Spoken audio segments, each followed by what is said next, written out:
Hola everybody in Crumpet Land, hope you're well.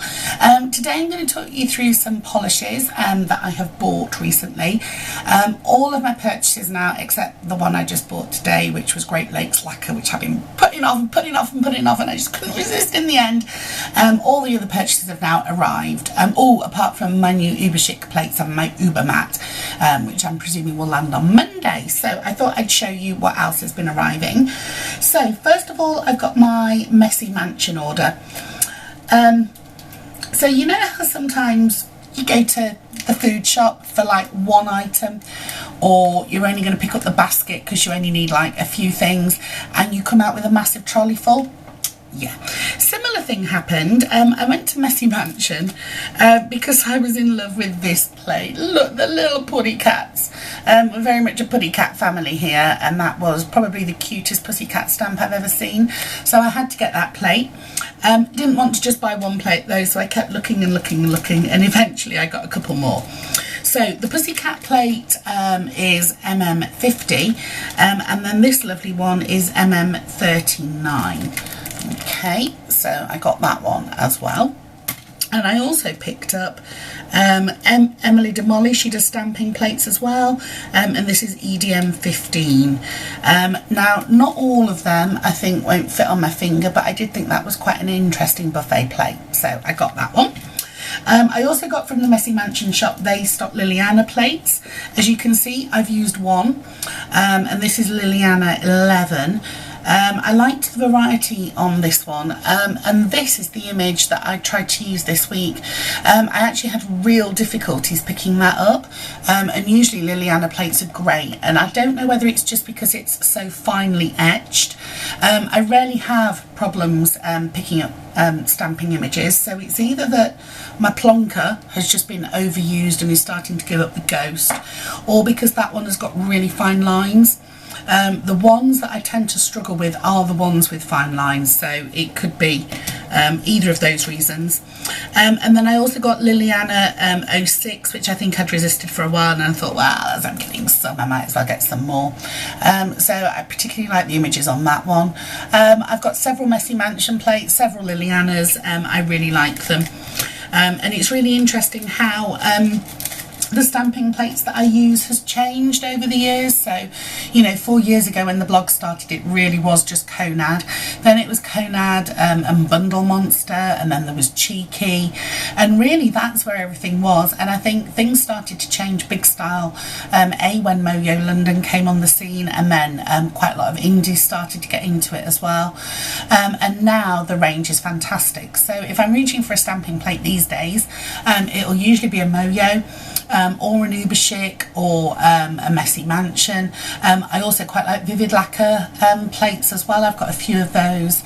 They're etched beautifully and they work really well, and it's great to see that a couple of indies are in that list for me. So continuing the stamping plates, why did I go originally to Winstonia? I think I went because I was specifically after some nail vinyls that I'm going to show you in a minute, and I just ended up picking up a couple of plates as well. So this is the new Expressionism plate. Really great images on this one.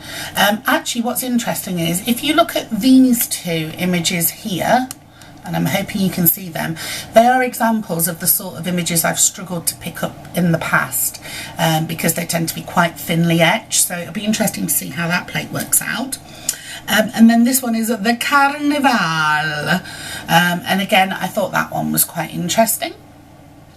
Some nice patterns on that one, so I picked that one up.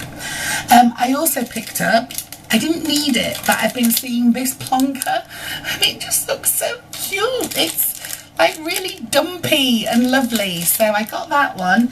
And I also got this pack of replacement heads for it, partly because it's good to have some replacement heads, but also because if you're stamping in white, good to maybe stamp it on a black so that you can actually see the pattern, and vice versa, and also to give me flexibility if I want to do decals, but I'm hoping my Uber mat is going to be my main decal tool. So this was my main reason for going to Winstonia. I'm not sure how well the camera is going to pick these nail vinyls up. but let's give it a go. So that one is a honeycomb pattern, if you can see that. I then have, I was very excited about this one. These are spirals, but with like jaggedy edges. So they're a bit seashelly. I liked them.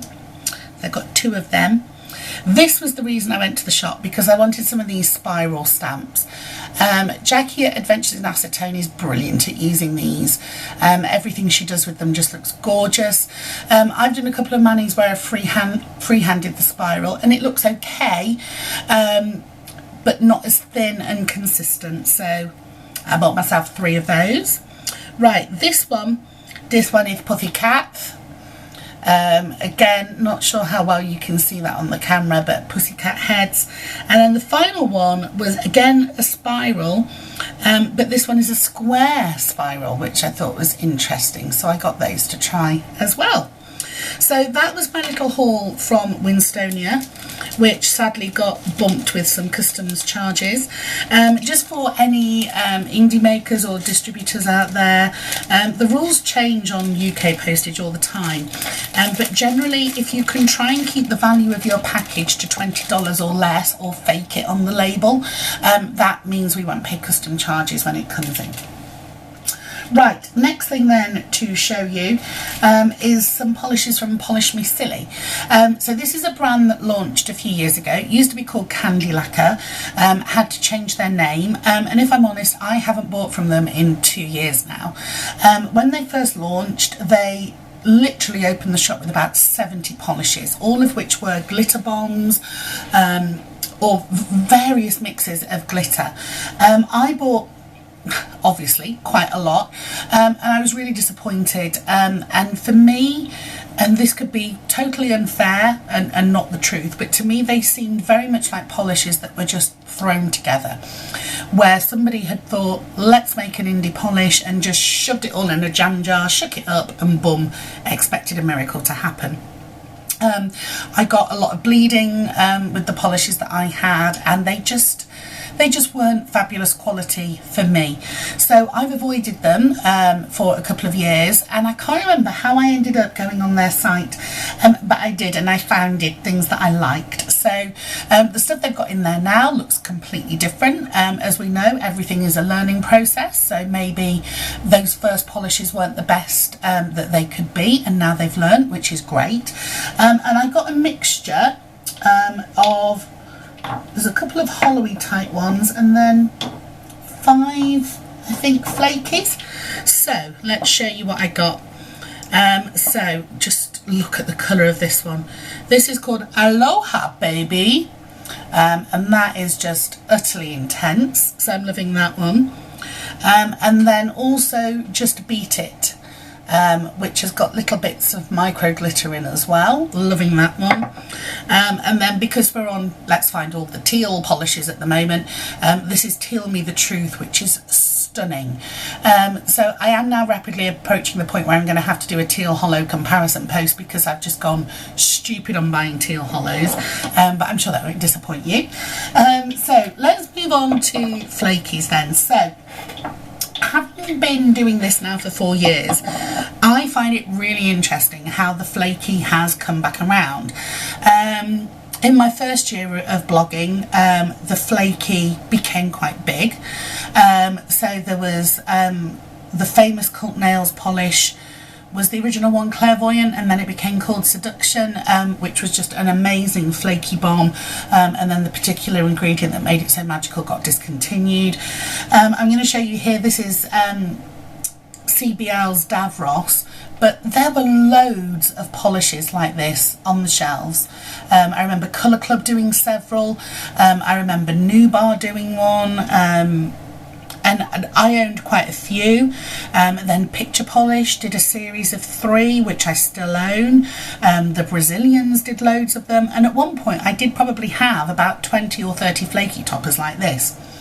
Then they suddenly went out of fashion, and then this year they've come back, but slightly different. So now they're less likely to be colourless ones, but I still think they're going to give you the effect that you would have got from buying Cult Nails Clairvoyant.